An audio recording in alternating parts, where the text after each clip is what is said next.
God bless everybody. Today it is July 22nd of 2023. This is a quick Middle East update on a lot of things going on here.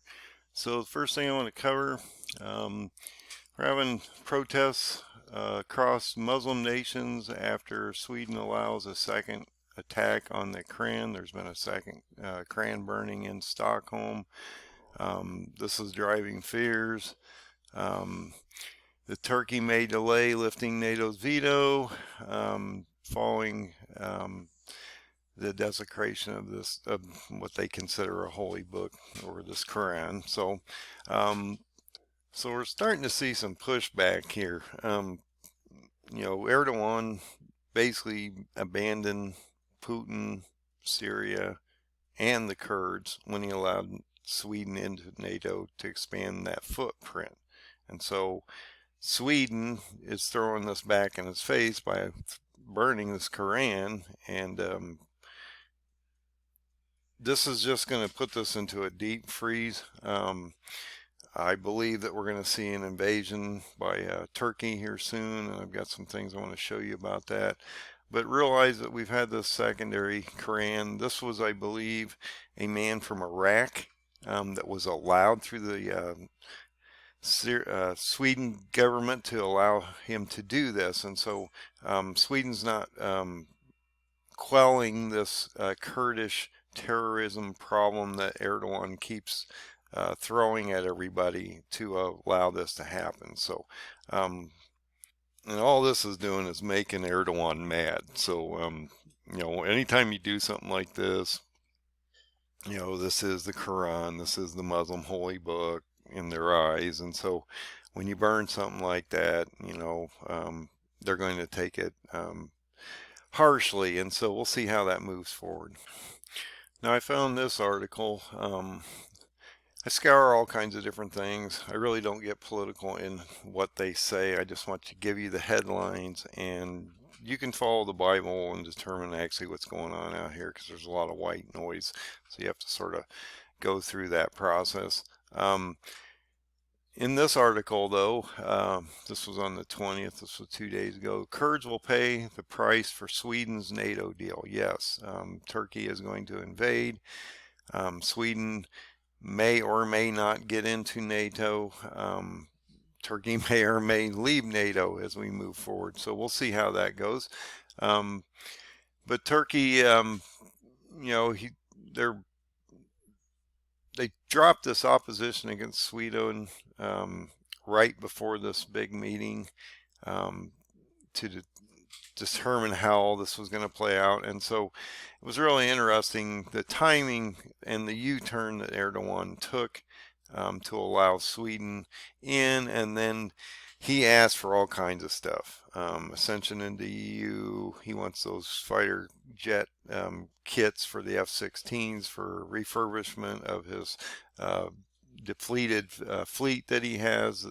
They already have the F-16s. They just need to figure out a way to reconstitute them so they can put them back into war. So we're going to see possibly we're giving F-16s out there. But I just saw an article where Mendez, now I'm not a big Democratic fan of him, I'm not a big Republican fan either. I just want people to do the right things out here, but the left is leaning way further than I can go, so just realize it is what it is. But in this case, Mendez, which is a Democrat, and I appreciate his effort in this, maintains hold on Turkey's F-16 jet despite Sweden's NATO deal. He knows this is bad. Now, I don't know what's in this guy's head and why he's been holding this up for a long period of time. They've been blocking the sale of these F-16s for a while. Now, I don't know, this may be different, that they're actually selling 40 F-16s to Turkey, but I know there's a potential package that are kits, and these kits are refurbishment kits, so they can just put a lot of the stuff on pallets, wrap it up, ship it over there, and then they're just going to put the parts on the F-16s that Turkey already has.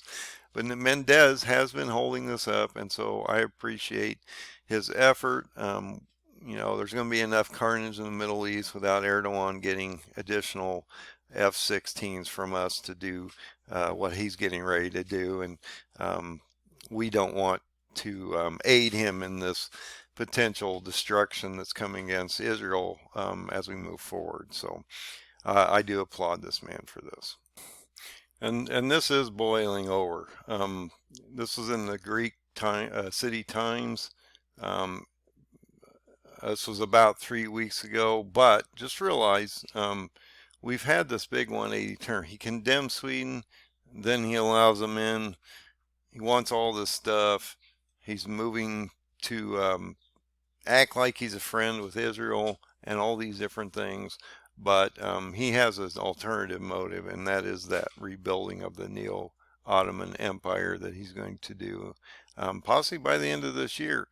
And this all has to do with the Kurds. And when you go into Daniel 8, especially in Daniel 8 through 12, you're going to see that Darius the Mede, or the Medes were the Kurds in the past, that the Medes will play, or the Kurds will play a major part in the end times. And everyone should be looking at Daniel 8, but no one is. They're looking at Russia, Ukraine, China, and all these, even North Korea and other things right now, when they really should be watching this man, which I truly believe is the white horseman of Revelation. And I believe he's going to unleash an invasion soon, and I have a potential time frame when that might happen in. This is just a potential.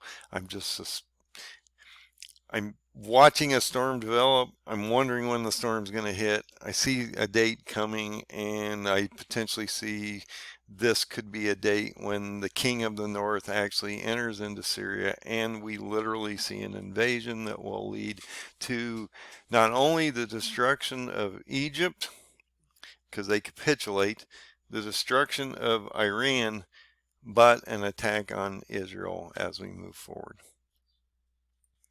Now, one thing I don't want you to get complacent about is Turkey is a big boy here.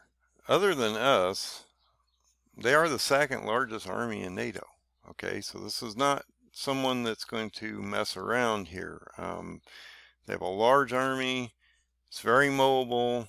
He's worked hard on his drones and other capacities, and he's been working for years through multiple different channels to basically start to bring back this Neo-Ottoman Empire that we've been watching him rebuild into Africa or through the Middle East. And this is going to start to transpire here fairly soon. So we need to watch that.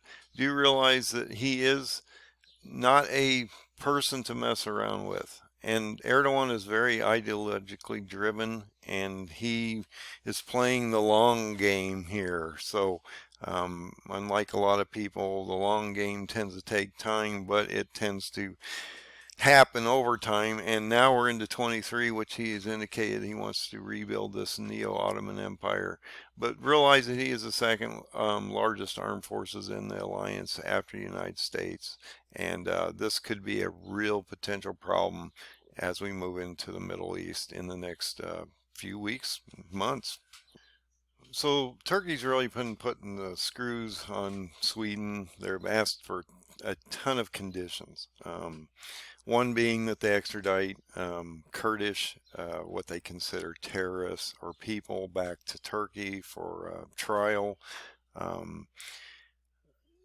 They're wanting them to stop this Koran burning. They're wanting them to stop the protests against radical Muslims and different things like that. And so this is probably not going to end well, in the sense that Turkey's either going to leave NATO or not allow Sweden into NATO itself.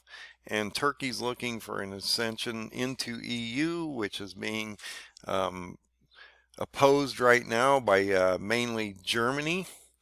So like I say, Germany is basically saying, nah, this isn't going to happen. We're going to put you in a deep freeze. And now we have another snub against Erdogan through the EU and NATO, because Germany is part of both these organizations, and so Turkey's going to have to make some decisions soon on just exactly what they're going to do.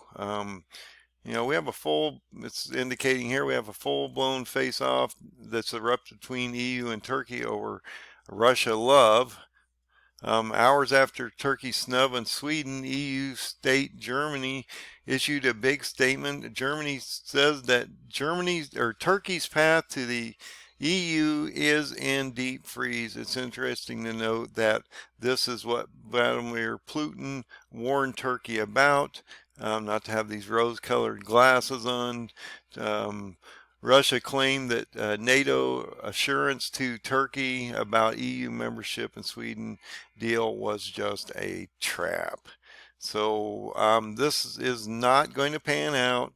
Turkey's going to have to make some decisions here soon on what he's going to do.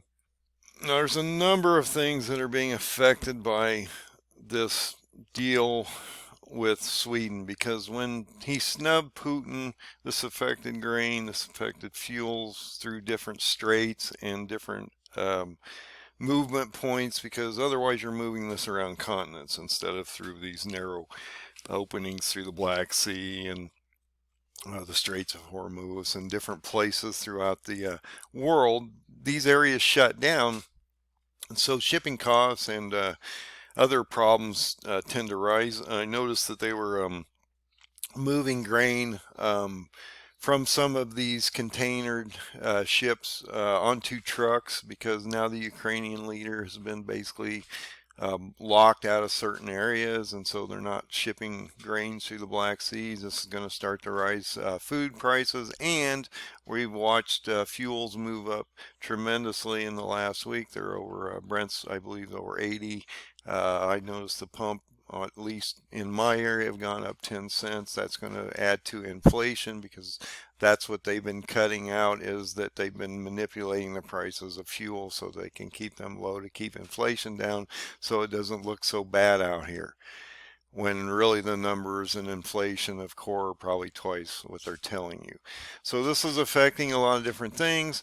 This has shut these corridors down, and now these deals have fallen apart, and now they're trying to figure out how to navigate through all these landmine fields, through not only grain, fuels, and you know, there's a lot of stuff being transported through these areas, and so when they shut them down, and potentially we're seeing certain ships being captured by Iran or by this side or that side, and so, you know, what shipping company wants to run through these areas? And so for them to move it around these areas is going to be extremely expensive.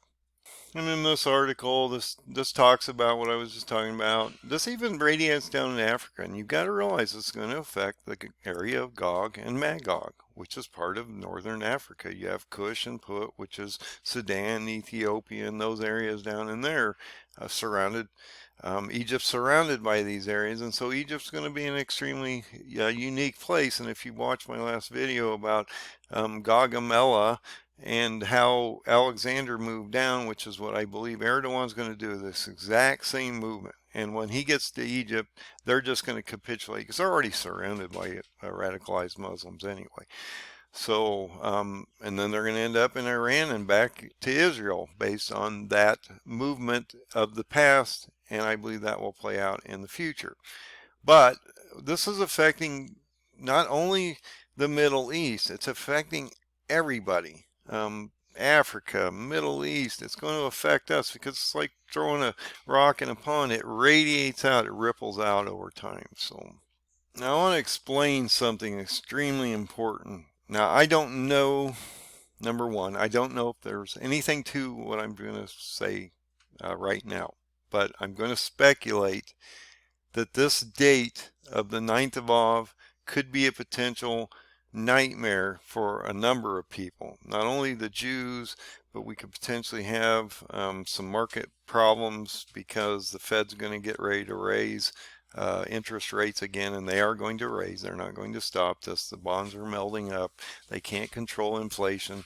Unemployment's not being manipulated to where you're losing your jobs yet, and the economy is somewhat resilient due to all the liquidity of cash that they've thrown down in the last few years. I've talked about this very specific date for some time. It's October 2nd of 2027. Why? Because this is the Feast of Trumpets of 27. So I know you're not going to all agree with me, but in my calendar, in my paradigm, which I will show you soon here in this video, I've talked about October 2nd of 2027 and how this falls on a sabbatical Saturday, and how this could be when the East Gate is open and the Lord would come back, because this would be during the fall feast. He fulfilled the spring feast when he was crucified, rose, and gave us the ability to have salvation.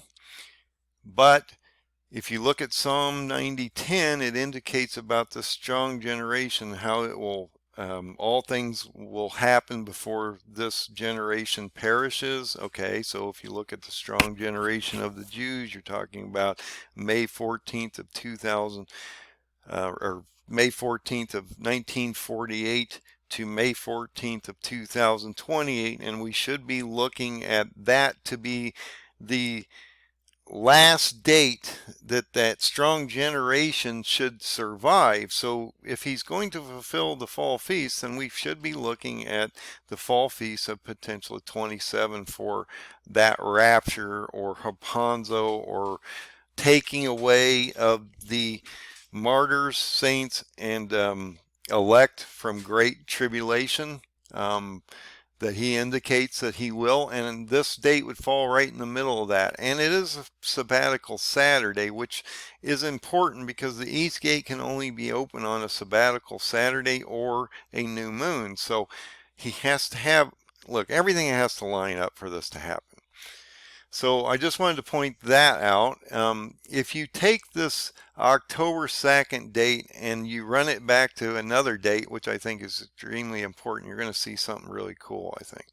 So if you go to the 9th of Ab, which is the cursed day in history of the Jews, everything that's possibly could have happened to the Jews bad happens on this day. You've had 2 temples fall. You had a Spanish Inquisition. You've had the exile of the Jews. It goes on and on and on. Okay, this year starts on Wednesday the 26th, which is the same day that the Fed raises those rates. Okay, so there's a lot happening on this very specific date. I also think there could be a potential another event that could happen as we move forward, and so we need to watch this date, because in the Jewish history this has always been bad, and we're watching now these armies, these proxies of Iran, literally on top of Israel from multiple different potential attack points, from Lebanon, from West Bank, from Gaza. So a couple things could happen. A number of things could happen. We could see an Iranian attack on Israel on this date, on Wednesday the 26th of this coming week. You could see an attack from Israel on Iran, which potentially could go badly. You could see a potential, and this is the one that concerns me, invasion Turkey into Syria, which would then start a chain of events which would lead to, basically, if you get right down to it, the king of the north entering into Syria, which would lead to the destruction of Israel as we move forward, possibly by October or the end of this month, based on my paradigm. I know that's a fast moving calendar, but it's going to move fast once this starts, because God is going to allow this to happen. Nothing will stop him. You could drop a nuclear bomb on Erdogan and he will protect him. God will protect him because he has a job here. But the 9th of Av is extremely important, okay? I believe this date is going to radiate into a potential event that is coming up. Now, I may be wrong, but I wanted to show you what I found, and I think you'll think this is sort of pretty cool, hopefully. So if you take July 26th of 23, which is the 9th of Av, which is the cursed day of Jewish history, and you move it to the Feast of Trumpets on that sabbatical Saturday of October 2nd of 27, it comes up with a really interesting result. And I've been talking about, I always say we have so many days. And what I mean by that is I consider the rapture harpazo to happen on this day because it would be the last Feast of Trumpets before the strong generation. And so we should look at that, because if you look back in the Jewish calendar, they fulfilled the spring feast when he was here, and he will fill. This is the Jewish tradition, man. I'm not telling you this because I say. The Jews, the Jewish people believe he will come back, fulfill the fall feast to the letter. Nothing left out. As he fulfilled the spring feast when he was here and he was crucified, laid in a tomb, and then rose so that we could gain salvation, he will come back on a very specific date. That east gate has to be open on a very specific time, within the new moon or within a sabbatical Saturday. It all has to line up, okay? So we need to watch this. But look at this. If you take that date and you calculate it to the Feast of Trumpets on that sabbatical Saturday, and I know we can't call the day or hour. I hear that all the time, but we can pretty much know maybe when it's going to happen if we really break this down, possibly. And he doesn't say that we can't know all the other things. He just says you're not really going to know exactly when I'm coming back, okay? So just hang on, man. It's going to be a ride. So if you take these dates and you move them to here, something really interesting I thought happened. And I don't know why it stuck in my head, so I had to look it up. So check this out. 1,529 days, remember that. I'm not big on using other people's materials. The strong concordance I look at occasionally. I just use the Bible and I use history of the Jews to make my cases. Okay, so, you know, I'm not really getting out of the Bible a whole lot. And I have to look at the time that the prophets and everybody are in place, okay? I think it's really important, though, that if you look at 1529 in the Strong Concordance, it means to an entrance or a place of entering. So I've been talking about this invasion and a potential entering of Turkey into Syria on a very specific date called potentially the 9th of Av, during the worst potential day of the Jewish history. And what would this do? This would lead to a war by the king of the north on the Jewish people in potentially months. Okay, so this would be the start of the white horseman literally coming down and taking over. Not only, okay, so if you look at the maps that I've talked about, he's going to come down into Syria. He's going to get attacked, probably, when he does this.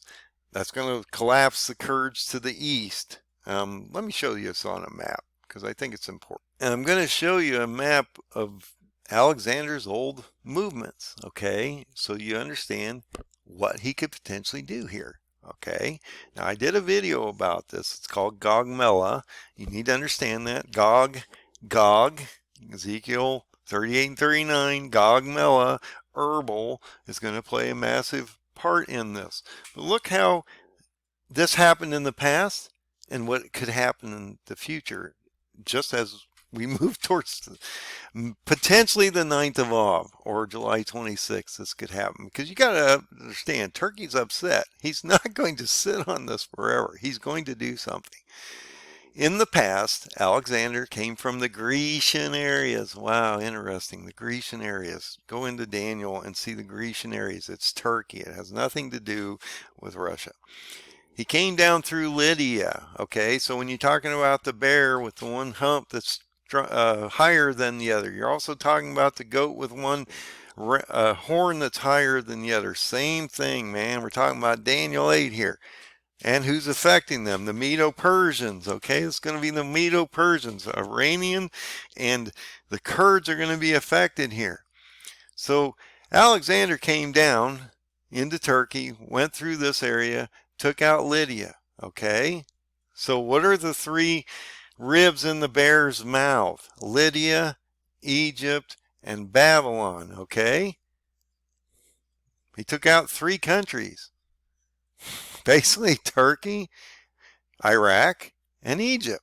Okay, those are what the 3 ribs mean. Okay, so when they tell you other things, they just really probably don't know what they're talking about. When he came down in here and he actually reestablished Turkey. Now we get into normal our day now. Okay, so Alexander comes in, he takes out Turkey. From that moment on, he comes into Syria and they have this massive battle here. And this is where I believe this is going to start out, because this is where pro-Assad forces and everything's happening right now. We got our guys there, pro-Assad's forces there, the Kurds are there, Turkey's there, proxies of Iran are there, everything's there. You get down in here, you got Lebanon, okay? That's Tyre, Beirut's right up here. Turkey's going to act as a friend to Israel, and they're going to take out the Iranian threat, which is Hezbollah and Hamas. He's going to come down here. He's going to go through, not really go through necessarily and take out Lebanon as a capital, but he's going to take out the cells that are a problem for Israel that are coming over here from Iran through Hezbollah and Hamas. He's going to skirt around through West Bank, down through Gaza. He's going to end up in Egypt. Wow, interesting. Okay. He's going to come back up, and he's going to end back up around Tyre. Okay, this is extremely important. So he brings it back. Now think about it. Israel's surrounded now. Okay. Even though they think they're a friend, they realize when they go to Egypt, this is probably not going to be a friendly thing.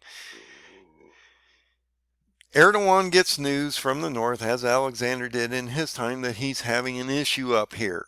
So he drives where? To Erbil. I mean, drives to Erbil. Why? Because he's got all this area covered already. Okay, so he's just going to drive straight to Erbil, which is Gaugamela. Okay, Gaugamela. Interesting name. Comes down, drives the Kurds, because this will collapse. Now, this is the Gaugamela, or Erbil, is the regional capital of the Kurdistan people. It's also a green zone. So this could be a problem for both of us.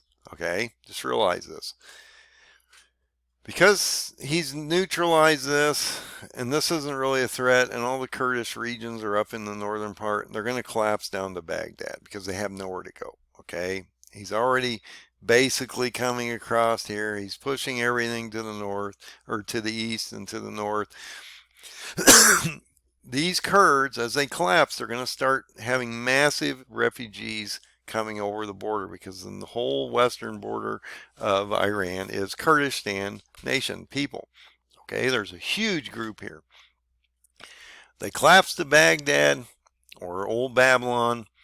He moves them to Shush, and then he takes over Iran. Okay, we don't have to go too far over. He takes Iran over, Persia. Okay. Once that happens, he then comes back over to Israel, sits between the 2 seas, and then gives those 10 nations that now he's formed, because he has the whole footprint of the radicalized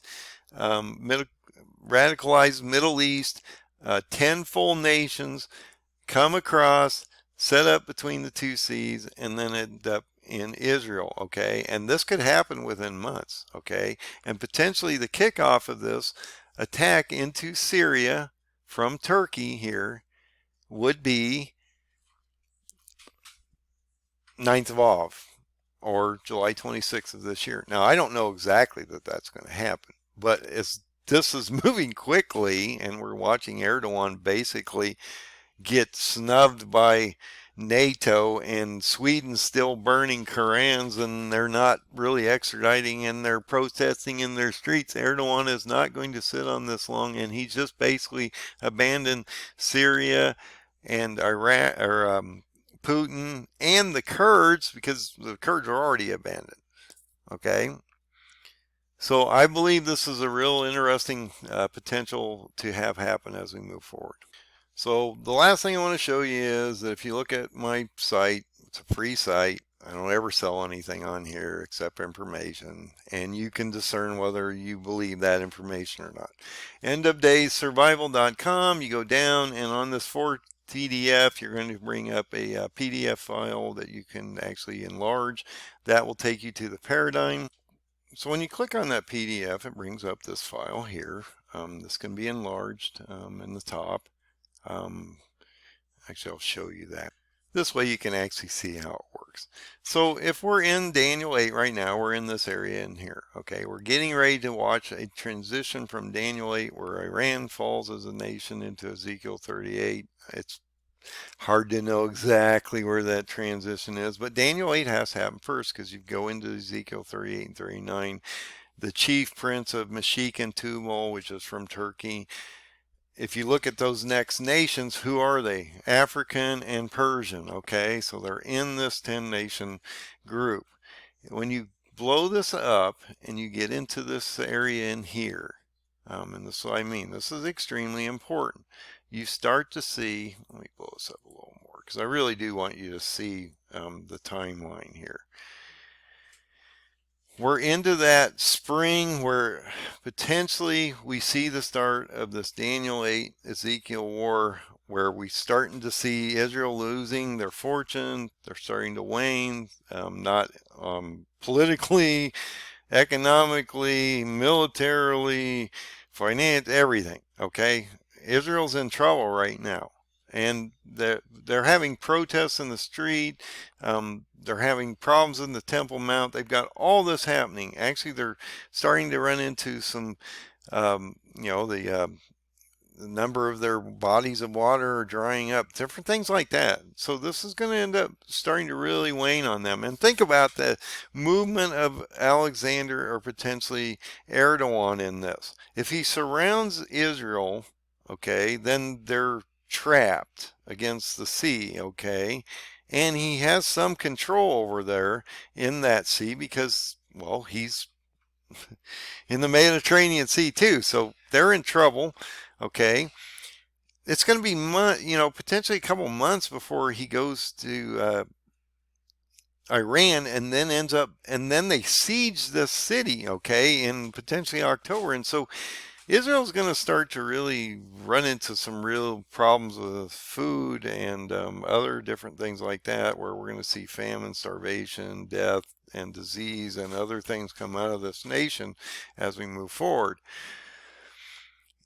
Once you get into this area and we start talking about those 1529 days that I keep talking about. So let's pop this back out real quick. That is from the Feast of Trumpets of 27, the second of 27. And so if you're moving that back into the 2300 days, which I believe starts on the Feast of Tabernacles of October 27, that would be the last day of the 2300 days, because now we are tabernacling with God. We've been raptured or hapanzoed here, at least the elect and people from Great Tribulation have been removed, and then we have this hour of God's wrath, which are 15 days on our period of time based on our prophetic calendars to his.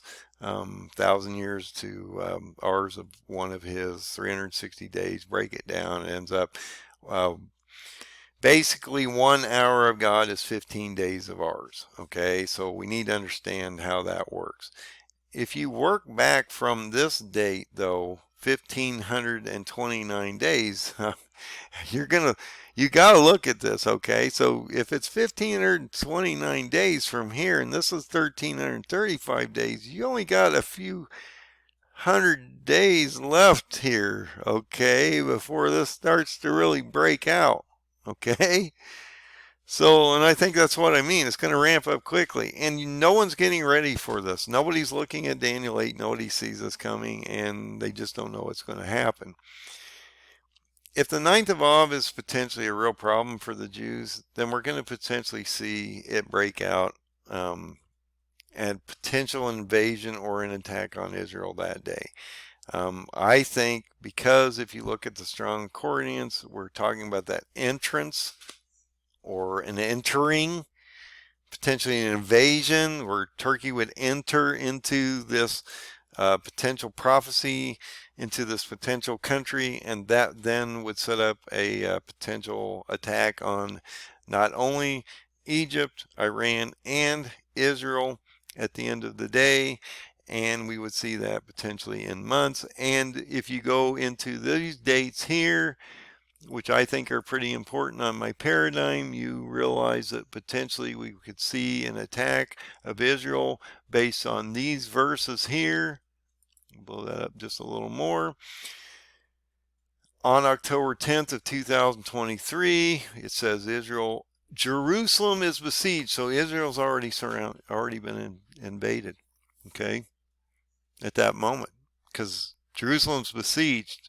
Okay, they've already entered Israel, and that's what I mean. If you go from the West Bank to Gaza, instead of going through Jordan, they're going to go through Israel as a friend. But when they end up in Egypt, that's going to realize to the Jewish people that this is a bad day, and that's going to turn out bad in the next few months for them as they move towards them. And if you look at that next period that I talked about between the 10th and the 25th, they send the armies in for an hour. He gives these armies 10 nations authority for an hour, which would be 15 days, which means if they're destroyed on the sixth seal, because he's the first seal, or Erdogan's the first seal, then you know what the sixth seal event is. It's a global nightmare destruction event, okay? And so will something extremely bad happen in October around the 25th, because that would then break the sixth seal, which would then start them 7 months of burials, the rumpus being burnt for 7 years, a seventh seal being broken, and then 4 trumpets going off, which will devastate a third of the planet, which are probably the communist areas, right before the equinox. And we watch, look at that, spring equinox comes out, and then Antichrist rises in here. Okay, Antichrist rises here, 6th trumpet. Stops the conditional burnt offerings. 30 days later, we see a signing of the treaty. And back here, you have a lot of destruction leading up to this event. Okay? And this treaty has nothing to do with Israel, because Israel's already under siege. This is a treaty between nations to basically form a beast system, and they're still attacking Israel. And as you can see, as you move down this, we start getting into Egypt being reattacked, and so we're talking about that king of the north and king of the south, Turkey against Egypt, and how Damascus will be under complete destruction before this one's over. So just realize this is coming upon us, and you should be watching these numbers. And I truly believe that we are on the precipice of potentially an invasion by Turkey in a few days. Potentially on Wednesday the 26th, maybe not. We'll see what happens. I thought I'd bring this information to you. You can discern. Maybe I'm wrong. I'm to be the first one to admit when my paradigm doesn't work and it falls out of this paradigm, that, the paradigm wasn't right. I'm not dogmatic in my ways. I'm just showing you what I found. I may or may not be right or wrong. I do not know. I am waiting for Daniel 8 to happen in confirmation, which would be an invasion of Turkey. And if you look at the spectrum of things that are going to happen, that would be the next thing that would happen on the prophetic calendar. So you need to be watching Daniel 8. And why is no one else watching it? Because no one else is seeing it except very few. And I don't know who those guys are because I can't find them. At least I can't seem to find them out here. I seem to be the only one talking really about this. Now, you'll see a lot of guys talking about Turkey, and they'll talk about Ezekiel 38 and 39, but they are not talking about Daniel 8. You go Google Daniel 8 on YouTube or anything, very few people are talking about Daniel 8, and you rarely find my videos unless you do very specific searches, because nobody sees my stuff, and they don't want to put it out there anyway through the algorithms because they don't like my message. So you're not going to see my stuff unless you really know how to find me here. But realize this is coming. This is going to be a problem for us as we move forward. I think this is why I'm not concerned about the communist areas and a potential attack on China or Russia or any of that, because I don't believe they're going to be a problem here soon. And he doesn't care. Look, the story doesn't include communism. Okay, it isn't about communism. It's about Jews, Muslims, and Christians. Okay, in the Middle East and whoever else is left in the world. Okay. So just realize that Putin's entrenched. He's not going anywhere. He's stuck in Ukraine. So God bless everybody. Have a great night. Have a great weekend. Get to the open door. Find Jesus. He's the only way to the next level, and that is to the eternity, and that is to see our Lord Jesus.